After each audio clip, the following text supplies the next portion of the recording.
Varicose veins కి సరైన చికిత్స కోసం సంప్రదించండి ఎవిస్ హాస్పిటల్. ఉన్న దాంట్లోనే వైకుంఠం అంటున్నాడు. ఇదిగో ఈ ఆటో అన్న.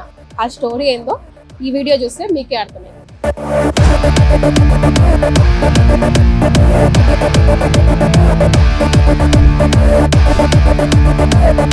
ఆ మొక్కలు కూడా పెట్టుకోవడంలో కూడా నాకు భలే ఇంట్రెస్టింగ్ అనిపించింది. అంటే it completely reads his mind. Jade plant, తులసి మొక్కలు, మనీ ప్లాంట్, పైన చూస్తే కూడా అన్ని కూడా వాస్తుకి సంబంధించిన ప్లాంట్స్ ఏవైతే గుడ్ ఆక్సిజన్ ఇస్తాయో బేసికల్ గా.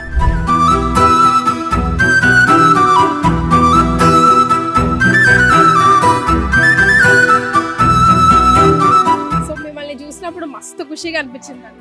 నాకు కూడా మస్తు ఉంటుంది. ఎందుకంటే రోజు పొద్దున్న లేస్తాం కదా, చిన్న పిల్లలు గల్లీలో పోతే చిన్న పిల్లల నుంచి ముసలోళ్ళ నుంచి పెద్దల వరకు ఈ బండి పోతుంటే అందరు తిరిగి చూస్తారు. బస్సు ఫ్రీ పెట్టడం వల్ల ఆటోకు దెబ్బ పడ్డది అనమాట. అంతకుముందు బాగానే ఉండే, సంవత్సరం కిందట ఏంటంటే మంచిగా నడిచింది ఆటో. ఓ సంవత్సరం నుంచి చాలా ఇబ్బందులు. ఎట్లా అంటే నువ్వు ఏడోకన్నా, నువ్వు ఏడుస్తుంటే నాకు బాధ అనిపిస్తుంది మస్తుగా. ఇప్పుడు ఏం బాధ అనిపిస్తుంది, మీకు ఏం గుర్తొస్తుంది? ఆర్థికంగానే చాలా లాస్ అయిపోయింది. భారీగా లేదంటే సపోర్ట్ అనేది ఉండాలి కదా.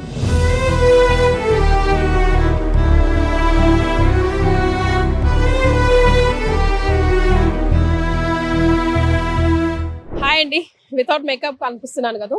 యాక్చువల్గా మార్నింగ్ అవుతుంది, టైం లైక్ 10:30 అవుతుంది, ఆఫీస్కి వెళ్ళే టైం.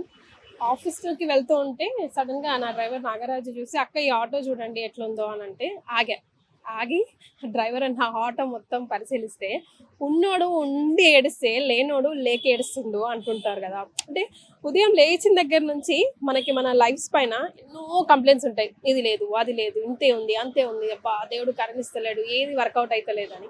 అది ఉన్న దాంట్లోనే వైకుంఠం అంటున్నాడు ఈ ఆటో కాక. నాకు భలే అనిపించింది. ఒకసారి ఈ ఆటోని పరిశీలించండి. ఆయన కంప్లీట్గా ఒక వ్యానిటీ వ్యాన్ లాగా తనకున్న దాంట్లో సెట్ చేసుకున్నాడు. ఆ మొక్కలు కూడా పెట్టుకోవడంలో కూడా నాకు భలే ఇంట్రెస్టింగ్ అనిపించింది. అంటే it completely reads his mind. Jade plant, దవనం అంటారు కదా, దవనము, తులసి మొక్కలు, మనీ ప్లాంట్, పైన చూస్తే కూడా అన్ని కూడా వాస్తుకి సంబంధించిన ప్లాంట్స్ ఏవైతే గుడ్ ఆక్సిజన్ ఇస్తాయో బేసికల్గా అని అసలు పెట్టుకున్నాడంట. ఇవన్నీ నాకు మాట్లాడినప్పుడు భలే ఇంట్రెస్టింగ్గా అనిపించింది. ఒక వీడియో తీసి మీకు కూడా చూపించాలి. ఒక చిన్న మెసేజ్ నాకు ఈ ఆటో ద్వారా మీ అందరికీ అందుతుందేమో అనిపించింది, విచ్ నన్ను ట్రిగర్ చేసింది. ఉన్న దాంట్లో హ్యాపీగా ఎలా ఉండాలి అన్నదాన్ని. నమస్తే అన్న, రండి బయటికి రండి. నిజంగా మస్తు ఖుషి అనిపించింది. నేను యాక్చువల్గా అన్నని పలకరించేందుకు ఆగినప్పుడు హీ వాజ్ ఈటింగ్, ఆయన బ్రేక్ఫాస్ట్ చేస్తున్నాను. ఎంత హ్యాపీగా కూల్గా చిల్గా కూర్చొని ఆ 4 ముద్దల కోసమే కదా ఏ కష్టం పడినా కూడా ఆయన వాలిటీ వాళ్ళు దర్జాగా రాజాలాగా కూర్చొని తింటున్నాడు. అసలు ఆ 4 ముద్దలే కదా. ఎందుకు వచ్చింది థాట్ ఇట్లా వేసుకోవాలి ఆటోనని? అంటే మనం చేసే పని ఏదైనా ఇష్టంతో చేయాలని, బండి అంటే ఇష్టం. సో మిమ్మల్ని చూసినప్పుడు మస్తు ఖుషిగా అనిపించింది అన్న. నాకు కూడా మస్తు ఉంటుంది. ఎందుకంటే రోజు పొద్దున్న లేస్తాం కదా, చిన్న పిల్లలు గల్లీలో పోతే చిన్న పిల్లల నుంచి ముసలోళ్ళ నుంచి పెద్దల వరకు అంటే అంటారు కదా, బండి పోతుంటే తిరిగి చూడాలంటారు. చూసినా ఈ బండి పోతుంటే అందరు తిరిగి చూస్తారు. ఆనందం అనిపిస్తుంది. మనం చేసినాం ఒక పని కానీ అందరికి ఖుషి ఇస్తుంది, మంచిగా అనిపిస్తుంది. అందరేమో మనం బెంజ్ కార్లు BMW అందులో పోతారు, దాన్ని చూస్తుంటారు అనమాట.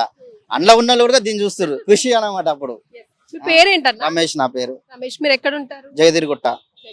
సో హైదరాబాద్ లో సెటిల్ అయ్యారా? హైదరాబాద్ సెటిల్ అయ్యాను, చాలా రోజులు అవుతుంది. ఊరు కూడా అంటే అచ్చంపేట ఊరైతే అచ్చంపేట సైడ్. నిజంగా మీరు అన్న మాట 100కి 100 కరెక్ట్. బెంజ్ లో పోయే వాళ్ళు కూడా తిరిగి చూస్తారు. ఎందుకంటే నేను కూడా అట్లనే తిరిగి చూసిన. అంత దూరం పోయినాక మా డ్రైవర్ అన్నాడు, అక్క ఈ ఆటో చూడు మస్తు డిఫరెంట్గా ఉంది, ఒక ఇంటర్వ్యూ తీసుకుంటే భలే పనికొస్తుందేమో, వైరల్ అవుతుందేమో అంటే.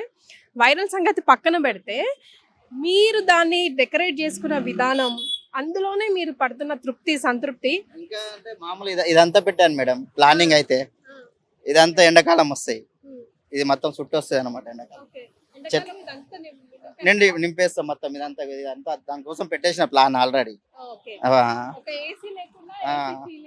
అదే వేడి లేకుండా అసలు ఏడి అనేది ఉండదు అనమాట ఆటోలో, ఎంత ఎండ వచ్చినా సరే.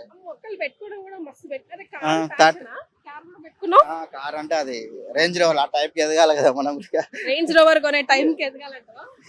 అంటే లేకపోయినా కూడా ఉండాలి కదా, ఆశ అనేది ఒకటే ఉండాలి కదా. 100% ఉండాలి. మనిషి ఆశాజీవి. మంచి దేవుడిని కూడా పెట్టుకున్నాం, మంచి దైవ భక్తి కూడా ఉన్నట్టుంది. భక్తి ఉంది అని నమ్ముతా అంతే. మరి పిల్లలు ఎంతమంది మీ ఫ్యామిలీ? ఫ్యామిలీ కూడా ఎక్కడనే కొడుకు బిడ్డ ఏం చేస్తుంటారు వాళ్ళు? అది చదువుతున్నారు. 8th క్లాస్ బాబు, 6th పాప. ఓకే. సో మీ పిల్లలకి వాళ్ళు ఏమంటారు అంటే ఏంది డాడీ ఎవరైనా పెట్టుకుంటారా ఇట్లా నువ్వేంది అన్నాను. మా భార్య కూడా మస్తు సపోర్ట్ ఇస్తుంది నాకు, ఫుల్ సపోర్ట్ ఉంటుంది. అంటే నేను కార్ నడిపిన మాట్లాడు ఒక 20 సంవత్సరాలు కార్ నడిపి వచ్చిన అన్నమాట. ట్యాక్సీ బిల్డ్ నడిపి అది వర్కౌట్ కాలేదు, పోయింది అది మొత్తం. అంటే మళ్ళీ ఇళ్ళకి వచ్చినాం, మా దోస్తు ఒక నడుపుతుంటే. అప్పుడు ఇళ్ళకి 3 years అవుతుంది ఇళ్ళకి వచ్చి. సొంత ఆటోనా? సొంత ఆటో కాబట్టి ఇంత ధైర్యంగా సొంతం ఏదైనా మన సొంతమే ఉండాలి. మేము కిరాయి తీసుకున్నా ఇట్లా వేసుకోకూడరు కదా. అదే అంటున్నా కదా, పొద్దున్న లేస్తే మనకి జీవితం మీద ఎన్నో కంప్లైంట్స్ ఉంటాయన్న. అంటే ఇది లేదు అది లేదు ఇట్లుంటే బాగుండు, ఇది లేదు అది లేదు అన్నదానికన్నా ఎదుటోళ్ళు ఎదుగుతున్న బాధ ఉండొద్దు. మనం ఏం చేసినాం అనేది ఉండాలి. నా వరకే నేను ఆలోచిస్తా. ఎదుటోళ్ళు మంచి కావాలనే చూస్తాం, కానీ వాళ్ళు అట్లా అయ్యారు అంటే మన బ్రెయిన్ ఖరాబ్ అవుతుంది. కష్టాలు అయితే మస్తున్నాయి. ఎందుకంటే కార్లో లాస్ అయిపోయింది. 2 కార్లు కొన్నా, లాక్డౌన్ ముంగట మస్తు లాస్ అయిపోయింది. 6 లక్షలు 7 లక్షలు మస్తు. దాని తర్వాత మళ్ళీ దీంట్లోకి వచ్చినాం. ఆ కర్రీ పాయింట్ పెట్టిన ఒకటి, కర్రీ పాయింట్ లాస్ అయిపోయింది. మొత్తం లాస్ అయిన తర్వాత ఇంకా మా దోస్తు గారు నువ్వు ఇవేం చేస్తున్నా, ఆటో నడుపుతున్నా కదా, అందులోకి రా మంచిగానే ఉంది అన్నాడు. అయినా అది కూడా వచ్చినా మంచిగానే ఉంది. ప్రస్తుతానికి అయితే అంత బాగాలేదు. ఇప్పుడు మళ్ళీ టాక్సీలు క్యాబ్లు ఎక్కువైనాయి కదన్నా. క్యాబ్లు ఎక్కువ కాదు మేడం, బస్సు ఫ్రీ పెట్టడం వల్ల ఆటోకు దెబ్బ పడ్డది అనమాట. అంతకుముందు బాగానే ఉండే. సంవత్సరం కిందట ఏంటంటే మంచిగా నడిచింది ఆటో. ఓ సంవత్సరం నుంచి చాలా ఇబ్బందులు. ఎట్లా అంటే మనం చిట్టీలు వేసినాం 5 lakhs అట్లా, అది మొత్తం వెళ్ళిపోయినాయి అన్నట్టు ఇప్పుడు కట్టలేక. అట్లా ఇంకా ఇప్పటికి ఇబ్బందులు ఉన్నాయి. కానీ ఇబ్బందులను మనం దృష్టిలో పెట్టుకుంటే మనం ముందుకు పోలేము కదా, దాన్ని మించుకుంటూ పోతూనే ఉండాలి. కానీ అది ఇబ్బందులే పడుకుంటూ ఉంటే ఏంటంటే మైండ్ ఖరాబ్ అవుతుంది, ఆరోగ్యం ఖరాబ్ అవుతుంది. అట్లా కాకుండా నేను ఎప్పుడు ఇది ఏదైనా ఆనందంగా ఉండడానికి చూస్తా. నవ్వుతూ బతికినాం అనుకో ఏ రోగాలు రావు అన్నట్టు నా అట్లా. 100% కరెక్ట్ గా చెప్పారు. ఏంటంటే మా భార్య కూడా ఫుల్ సపోర్ట్ ఉంటుంది నాకు ఎప్పుడు. ఆమె లేదనుకో పేరే భార్యనే మీకు వెన్నుముక్క అనమాట.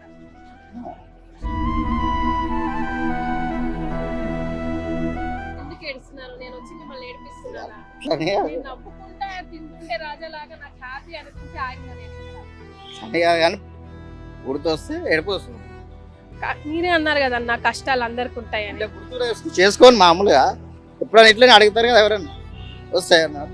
ఇప్పుడు ఏం బాధ అనిపిస్తుంది మీకు? ఏం గుర్తొస్తుంది? ఆర్థికంగానే చాలా లాస్ అయిపోయింది.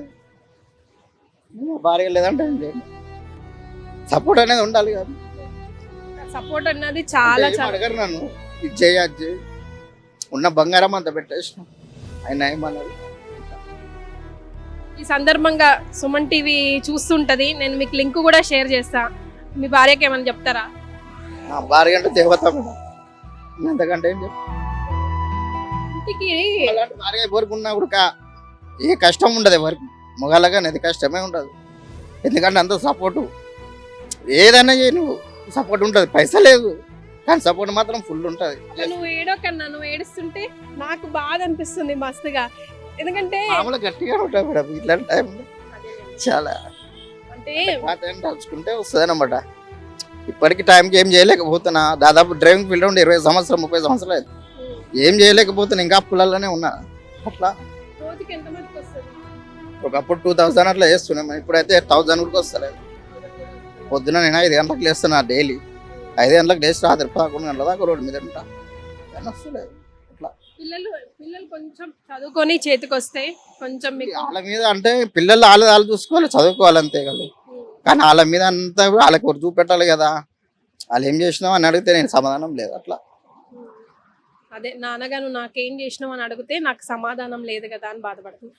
ఏం కాదు, మీలాంటి మంచి మనిషికి మంచి మనసుకి, మీరు అన్నట్టు మీ ఆవిడ పేరేంటో? అనుష.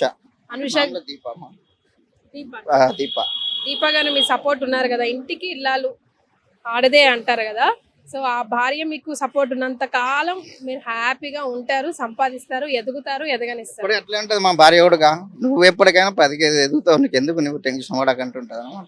లేదంటే మా భార్య లేకపోతే మనం లేను ఇప్పుడు అని ఆ టైప్లో ఉంటుంది అనమాట. ఉండే అన్న కష్టాలు ఉండే లాక్డౌన్ తర్వాత కూడా. కానీ ఇప్పుడు కొంచెం కోలుకుంటున్న టైంలో బస్సు దెబ్బ కొట్టింది బాగా. అందరు ఆటో డ్రైవర్లకు నా ఒక్కనికే అని కాదు, ప్రతి ఒక్కరు నేనన్నా ఈ ఓలా ఊబర్ చేసుకున్నా కొంచెం కొంచెం చేస్తున్నా. ఆ రోడ్డు మీద ఉంటారు చూసినా వాళ్ళు అయితే చాలా ఘోరంగా ఉన్నారు మేడం. ఆ ముసలోళ్ళని చూస్తుంటే నాకు బాధ అనిపిస్తుంది. ఇంకా 50 రూపాయలు అడిగినా మనకు ముసలైన ఉన్నాడు మన్నగడ ఏడో మేడం మెట్రో కాడ 50 రూపాయలు అడిగితే ఓలలో 30 రూపాయలు చూపిస్తుంది కదా అంటారు.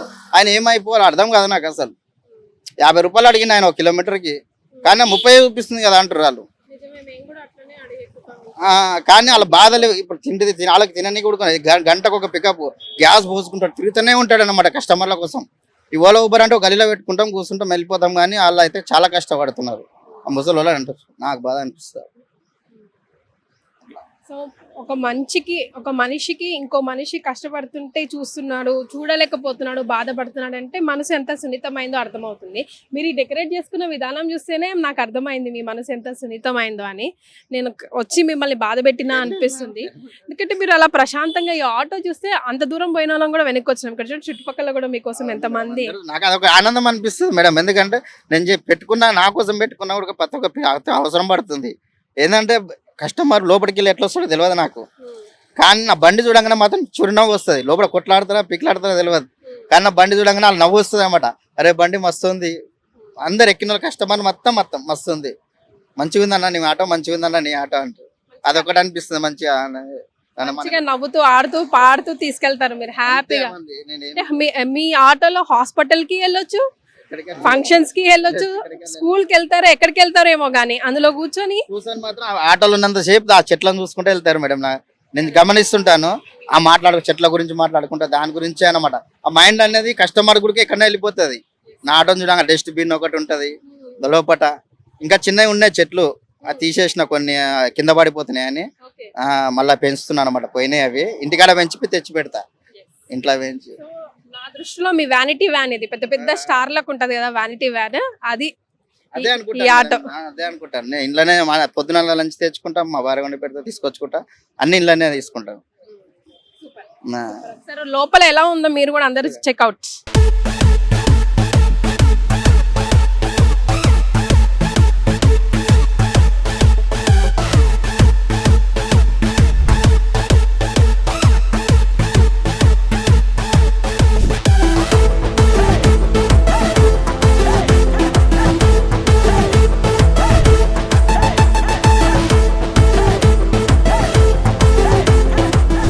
పరుగుల ప్రపంచంలో ఉదయం లేస్తే దేనికో ఒకదానికి మనం పరిగెత్తుతూనే ఉంటాం కదా. జర్నీ లైఫ్ లాంగ్ అవుతూనే ఉంటుంది.